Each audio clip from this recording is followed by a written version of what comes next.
अस्सलाम वालेकुम। आप देख रहे हैं प्रोग्राम मुनीर अमीन के साथ। जरा तस्करा करेंगे इस वक्त इमरान खान साहब का क्या मामला चल रहा है। खान साहब ने क्या पैगाम दिया और उस पैगाम पे कैसे अमल होगा।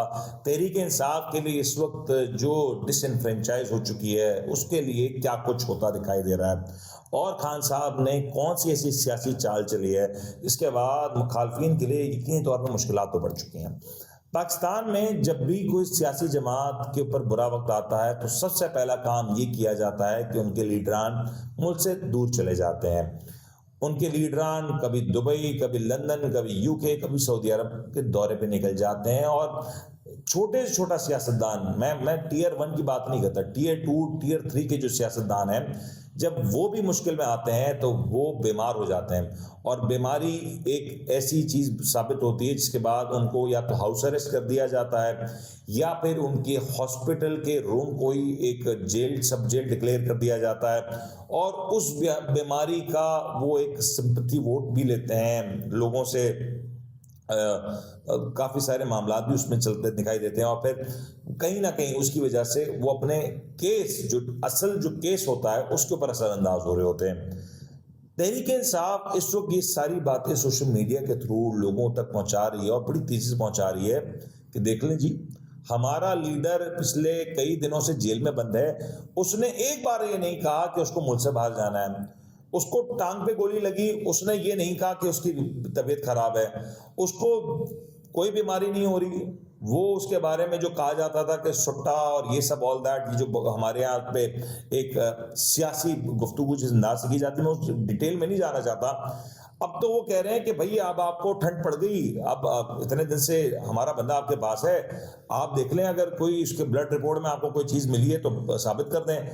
वो भी साबित नहीं हुई, और अगर हो जाती तो इस वक्त इतने अरसे तक खान साहब तो वहाँ पे रह नहीं सकते थे, क्योंकि एक आदमी जो 60-65 साल की उम्र हो चुकी हो और उसको एक बीमारी हो, एक लत लगी हुई हो और उसकी वो लत ऐसे छूट जाए, ये मुमकिन नहीं है। फिर दूसरा मसला ये आ रहा है कि तहरीक इंसाफ इस वक्त अगर किसी हद तक इंगेज है तो उसकी सिर्फ एक वजह है कि खान साहब इस वक्त भी मुल्क में मौजूद हैं, जेल में मौजूद हैं। और जितना अरसा खान साहब जेल में रहेंगे, इंटरनेशनल मीडिया की नज़रें पाकिस्तान पर रहेंगी।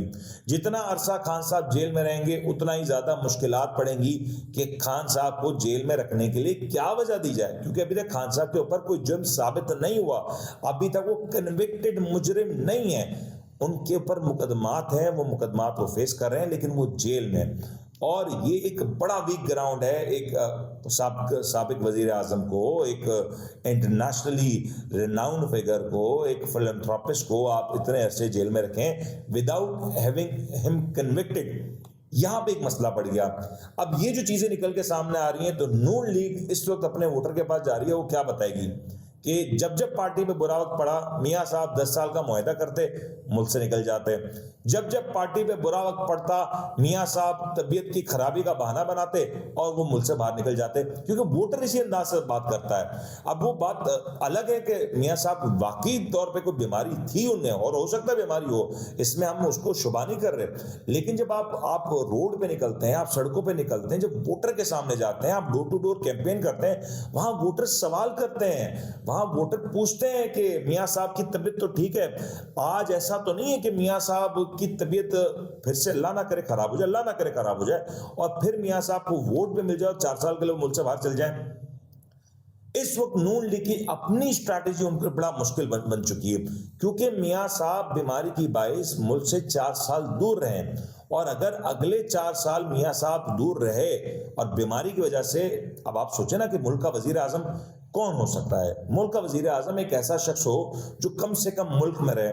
मुल्क का वजीर आजम एक ऐसा शख्स हो जो इस हद तक बीमार ना हो कि उसको अपनी बीमारी के इलाज की वजह से मुल्क से दूर रहना पड़े। And we really feel for मियां साहब कि बीमारी किसी को भी हो सकती है, और अल्लाह सबको बीमारी से बचाए, अल्लाह पाक सबको सेहत याब करे, मियां साहब को भी सेहत याब करे। लेकिन इस वक्त नून लीग के वोटर ये सवाल पूछ रहे हैं कि अगर अल्लाह ना करे मियां साहब का जो मर्ज है वो मुकम्मल तौर पर ठीक हो गया, नहीं, वो इसके बारे में नून लीग के वोटर्स जानना चाहते हैं। और जो स्विंग वोटर है वो भी जानना चाहता है कि भाई हम, इनफैक्ट बिजनेस कम्युनिटी के एतबार से मियां साहब बहुत ज्यादा मकबूल है। एक जो गिला जो आ रहा है कि मियां साहब हम आपको वोट दे देते हैं, मियां साहब देखें हम आपके लिए निकलेंगे, कैंपेन करेंगे, सब कुछ करेंगे, आपकी सेहत अगर इस बात की इजाजत ना दी तो आपके भाई साहब की हुकूमत को तो आप तस्लीम नहीं करते, क्योंकि आप ही ने कहा था पिछले 16 माह में हुकूमत हमारी नहीं है। आपने अपने भाई की हुकूमत को ऑन नहीं किया था। तो अभी अगर मरियम नवाज साहबा कह रही हैं ठप्पा लगाओ शेर पे और महंगाई खत्म हो जाएगी, गैस आ जाएगी, बिजली आ जाएगी, ये सब बातें, ये सवाल अब नून लीग से किया जा रहा है। दूसरा, तहरीक इंसाफ ने एक अलग गेम करा हुआ है। तहरीक इंसाफ पता नहीं किस टेंजेंट पे काम कर रही है। तहरीक इंसाफ ने अपने वोटर्स को कहा कि देखें, ये हमारे लोग हैं, कैंडिडेट्स हैं, इनके ये सिंबल है, अपनी कॉन्स्टिट्यूंसी का नंबर डालें, ये हमारा कैंडिडेट आ जाएगा, इसका सिंबल आ जाएगा, आपने जाकर उस पर वोट डालना है।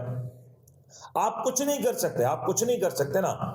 आपने तीर का निशान तो देखा हुआ है, आपने शेर का निशान तो देखा हुआ है, आपने ये जो निशान है जो सियासी जमातों के हैं वो तो जानते हैं ना। आपने इनके अलावा किसी और पे वोट डाल देना है, आप किसी पे डाल दें, लेकिन आप इन दोनों पे ना डालें। आप कराची में रहते हैं, आप पतन पे वोट ना डालें। आप जब केपीके में रहते हैं तो आपको जेयूआई के सिंबल पे वोट नहीं करना। आप बलूचिस्तान में रहते हैं तो आपको बलूचिस्तान अवामी पार्टी के सिंबल पे वोट नहीं करना। अब इस हद तक ये कन्फ्रंटेशन बढ़ चुकी है और ये कन्फ्रंटेशन बढ़ती जा रही है। और सबसे बड़ा मसला, खान साहब की एक तहरीर जो आई थी गुज़िश्ता दिनों में, वो हमने देखा, वो मैगजीन की ज़ीनत बनी। अब खान साहब ना मुल्क से बाहर जा रहे हैं, ना उनकी तरफ से मुतालबा हो रहा है कि बीमारी है, ना वो ये बात का गिला कर रहे हैं कि मुझे मुश्किल हालात में रखा गया है। और ये बड़े इंपॉर्टेंट ऑप्टिक्स होते हैं, पॉलिटिक्स में इंपॉर्टेंस है सारी ऑप्टिक्स की। ये इतने इंपॉर्टेंट ऑप्टिक्स हैं क्योंकि आज तहरीक इंसाफ के पास इतने मामला की बिगाड़ के बावजूद बहुत कुछ है, वो सेल कर रहे हैं, वो ये बातें कह रहे हैं। लेकिन इस वक्त नून लीग की और पीपल्स पार्टी की अगर कैंपेन देखें, इतने ओपन ग्राउंड के बावजूद उनके पास नया कुछ नहीं है। और सियासत में नया होना बड़ा जरूरी है, और जब तक ये नयापन नहीं होगा तब तक वो नताइज नहीं आएंगे। बहरहाल नून लीग और पीपल्स पार्टी इलेक्शंस में तो कामयाब हो जाएगी अगर इलेक्शंस हुए तो।